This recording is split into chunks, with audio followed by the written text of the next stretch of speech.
자, 장관님. 자영업자 관리에서 질의하겠습니다.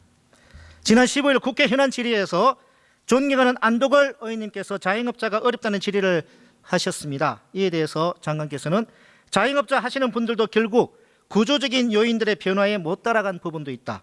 자영업자 분께서 어려운 부분은 경기적인 이유도 있지만 온라인 판매가 늘어난 구조적인 요인도 있다. 재정을 써서 되는 것들이 아니기 때문에 시간이 필요했다라고 답변하신 적 있죠. 답변 시간이 짧아서요. 안도걸 의원님은 재정을 말씀하셨기 때문에 예, 제가 여러 시간 맞춤형 관계상 대책이 필요하다는 말씀하신 적 말씀드린 있으시죠? 겁니다. 제가 예, 뭐 이 자영업자의 예, 어려움을 모른다 이런 말씀드린 건 아닙니다. 네, 뭐 물론 장관님 말씀처럼 소위 디지털 플랫폼이 삶의 곳곳을 차지하면서 자영업 행태에 큰 변화가 있는 것은 사실입니다. 그 과정에서 플랫폼 본사와 자영업자들 간의 갈등도 뭐 커지고 있습니다. 장관님, 지금 배달의 민족 본사 앞에서 자영업자들이 농성하고 있는 사실 알고 계십니까? 네, 언론에서 봤습니다. 혹시 며칠째 하고 계신 줄 아십니까? 정확히 모르겠습니다. 무려 77일째입니다. 이분들이 왜 농성하는 줄 알고 계시죠?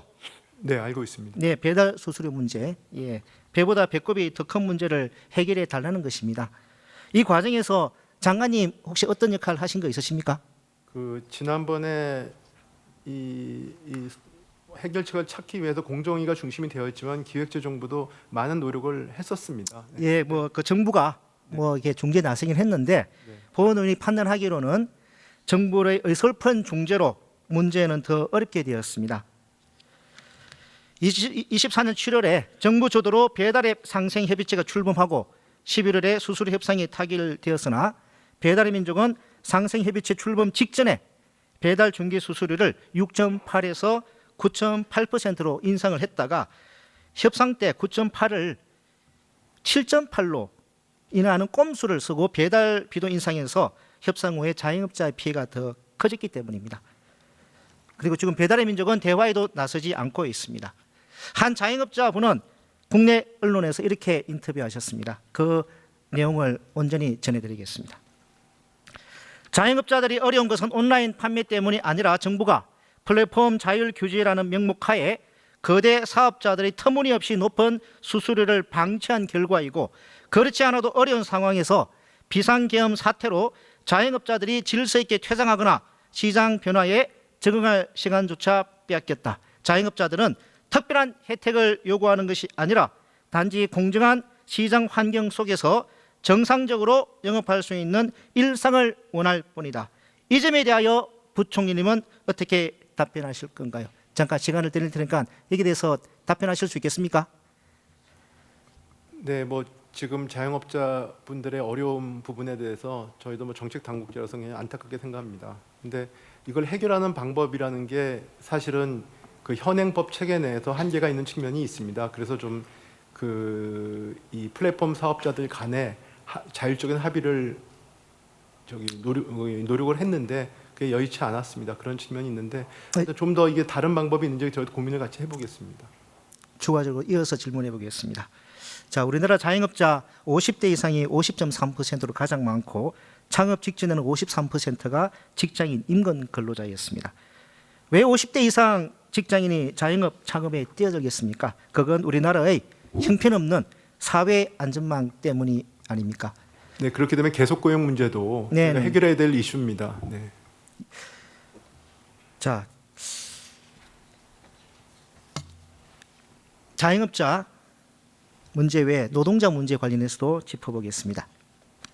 지난해 세수 부족으로 산재기금 끌어다 쓰셨죠? 네. 그런데 세수가 부족하다고 2023년 11월에 산재기금에서 예탁한 1.6조 원 가량 상환하지 않고 기간 연장했죠. 네, 그렇습니다. 그러다 보니까 올해 산재기금이 공자기금에 예탁한 금액이 4.85조 원에 달합니다. 예년보다 대단히 많습니다. 정부로서는 어차피 만기까지 이자를 지급하고 돌려주는 것이니까 문제없다고 생각할지 모르겠습니다. 하지만 문제가 있습니다. 2023년 11월 달에 산재기금이 공자기금에 예탁한 1.6조 원, 금리가 얼마인 줄 아십니까, 장관님? 금리 뭐 3.86%인데 지금 말씀드리겠습니다. 그런데 지난해 산재보험기금 여유재원 운용 수익률이 얼마인 줄 아십니까? 8.56%입니다. 2배 넘는 차이가 납니다. 즉 정부에 예탁하지 않고 운용했더라면 더 높은 수익률로 산재기금의 재정에 기여했을 자금을 공자기금에 예탁함으로써 손해를 보게 된 것입니다. 단순 계산해서 1.6조 원을 운용하지 않고 예탁함으로써 보게 되는 손해는 750억 원이 넘습니다. 이게 다 노동자의 업무상 재해를 보상하고 재해 예방에 사용되어서 할 노동자들의 몫입니다. 이걸 부자들 감세해주고 세수가 부족하다고 끌어다 쓴 것입니다. 이게 약자 방치고 아니고 무엇입니까? 전 정권인 윤석열 정부는 약자 방치 정부였습니다. 그 중심에 바로 최상목 장관께서 계셨습니다. 의원님, 게다가 최상목 장관께서는 약자는 방치하고 사익은 극대화했습니다. 미국 국채 투자 관련해서 질문하겠습니다. 많은 분들이 장관께서 환율에 베팅했다고 지적하는데 본의는 그건 일부만 맞다고 생각합니다. 장관께서 투자한 채권 저쿠폰 채권이죠. 소위 저쿠폰 채권 맞죠? 자본이 더 그러니까 채권 가격이 상승하면 차익을 노리기 위해 투자하는 거 맞죠? 알고 계시죠? 30년 만기 국채입니다. 네. 저쿠폰 채권이잖아요. 지금 채권 매매 차익에는 과세가 되지 않죠, 장관님? 그렇죠. 금투세가 원래 예정대로 도입됐더라면, 도입이 아니라 시행 올해 1월 1일에 시행됐더라면 채권 차익 과세가 될 수 있었는데 장관님 작년에 금투세 폐지 앞장서셨고 금투세 폐지되었습니다. 지금 채권 매매 차익은 이제 과세가 안 되게 됐죠. 뭐 일단 상황은 지금 손해가 났기 때문에 과세 대상은 물론 아닙니다만. 나중에 근데 의원님이 이익이 발생하면은 근데 의원님은 그렇게 연결을 시키신 건 그건 좀 전 부당하다고 생각합니다. 자 그러면 올해 저는 작년에 여태까지 공직을 하면서 공직 윤리에 대해서 그런 식으로 제 사익과 관련된 부분들을 판단하지 않았습니다. 그러면 의원 그렇지 않겠습니까? 그거는 자, 뭐 제가 그 부분 그리고 저 부분이 이해 충돌이 있는 건 저희가 거기 그 요청을 해놨기 때문에 기다리고 있습니다. 장관님께서 작년 8월달에 이제 해당 채권을 사셨다고 이제 밝히셨는데 그리고 그 전에 가지고 있는 외화로 삼성증권에서 나온 가지고 리포트 있는 외화 내용을 예금을 가지고 산 리포트 겁니다. 내용을 갖다가 좀 보여드리겠습니다. 네. 금투세가 시행되면 채권의 자본 차익에 대해서도 세금이 부과되어서 저쿠폰 채권의 장점이 사라질 수 있었지만 이제 그런 걱정을 덜 수 있게 된 것이다. 저 장관님께서 금투세 폐지 앞장선 결과 물론 장관님은 고의가 아니었다고 이제 지금 뭐 해명을 하십니다만은 결과적으로는 저게 제 발언입니까? 아닙니다. 전 저런 적에 발언. 삼성증권에서 나온 리포트입니다. 저쿠폰 채권의 어떤 성격에 대해서 결과적으로 장관님은 뭐 고의가 아니라고 말씀을 하시는데요. 결과적으로 장관님께서 큰 수혜자 중 한 명이 된 것은 저에 대한 맞지 신뢰가 않습니다. 그거밖에 안 된다는 걸 제가 되돌아보겠습니다. 네.